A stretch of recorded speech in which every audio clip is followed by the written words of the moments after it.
Dear students, today's topic what I am discussing is lipid metabolism.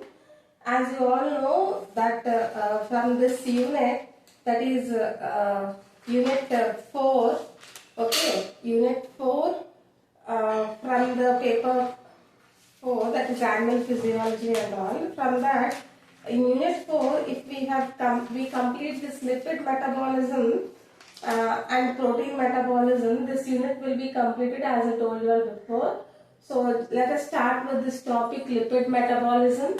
So lipid metabolism is nothing but fats or triglycerides it deals with within the body, okay, and are ingested as food or synthesized by adipocytes, okay, from carbohydrate precursors, adipose tissue. So the fats which are consumed by the food we intake, that means every living organisms, that means every human being or any organism take a minimum amount of fat in their body which is being synthesized by this adipose tissue, okay. And lipid metabolism, this entails the total of the fatty acids. It entails the total of fatty acids, okay. So this fatty acids either is synthesized to generate energy to the body, or it is also lipid metabolism is also associated with carbohydrate metabolism as a product of glucose. It is also, this lipid metabolism is also associated with the carbohydrate metabolism as a product of glucose. That means like I should tell you, like acetyl coenzyme, okay, like acetyl coenzyme.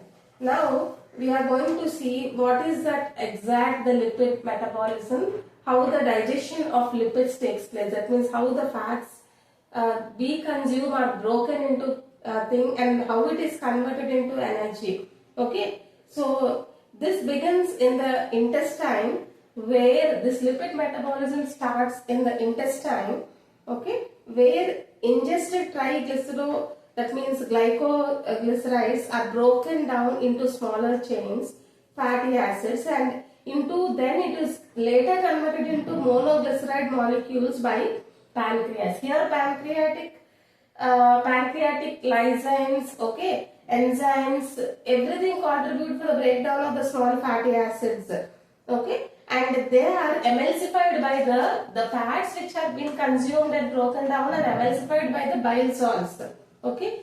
So together if we see, the pancreatic lipases and bile salts break down this triglycerides.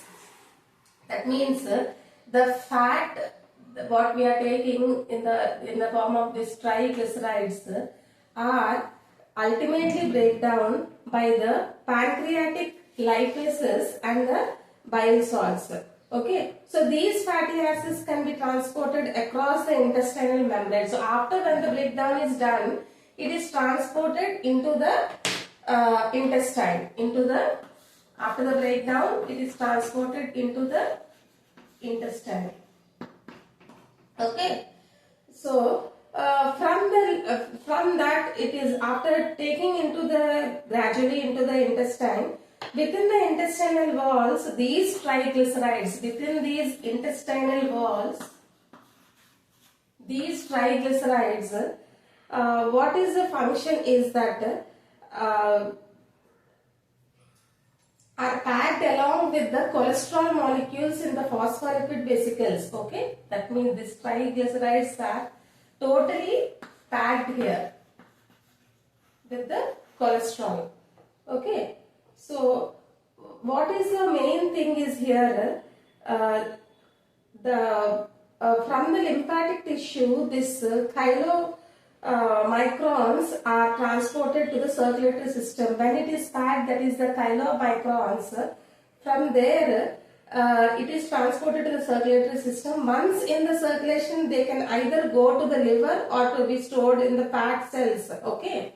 That means once it is getting transported, it can either go to the liver or it can also go to the either liver or it can also go to the adipose, okay. So adipocytes. So now we'll see what is lipogenesis or fatty acid synthesis. Lipogenesis or fatty acid synthesis. What is the chain it is going to take place here? We'll see. When glucose levels are plenty, actually in the body when the glucose levels are plenty, excess acetyl coenzyme, that means CoA, generated by glycolysis can be converted into fatty acids and triglycerides. Okay, steroids, cholesterol and bile salts. So this process is called as lipogenesis. So what is lipolysis or fatty acid oxidation? This occurs in the cytoplasm of the cell. Fatty acid oxidation actually occurs in the cytoplasm of the cells. What is the main function is to obtain energy from the fat, from the triglycerides. Okay, must first be broken down by hydrolysis into fatty acids as I discussed earlier. Okay, so the resulting fatty acids are oxidized by beta oxidation. We are in that second box what I have written. Okay, beta oxidation into acetyl coenzyme, what I have written there. Okay, so here which is used by the Krebs cycle, what is earlier it was being discussed.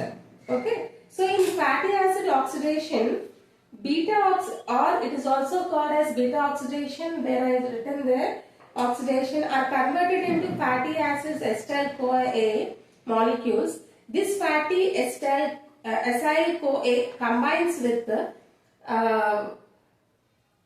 this will further combines with cadmityne to create a fatty acyl cadmityne molecule. So this at this stage this helps to transport the fatty acids, okay, fatty acids across the mitochondrial membrane inside the mitochondrial matrix. Okay, so now this is about lipid metabolism. So how when the fatty acid oxidation takes place, okay, how the energy is being produced.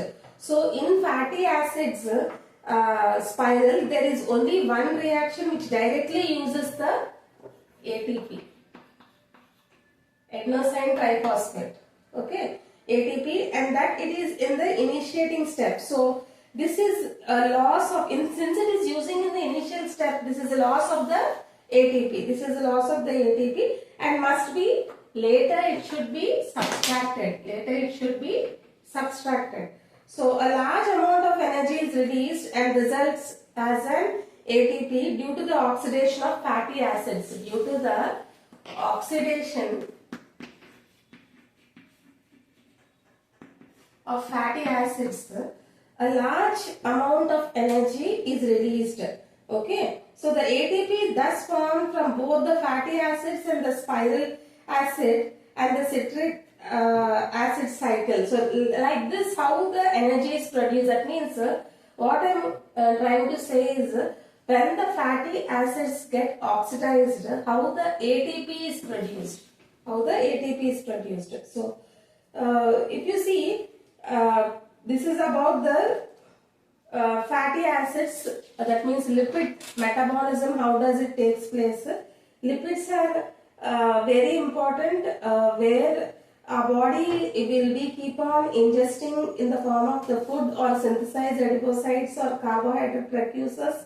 Lipids are being consuming, and how it is being undergoing different synthesis to produce different energy products. Okay, so once again if you see here adipose tissue, this is in the form, in the center if you see this is the blood, that means in the blood adipose tissue and the muscle. So this adipose tissue which involves triglycerides, it undergoes lipolysis, then fatty acids. When this fatty acids undergoes oxidation, it produces ATP in a large amount.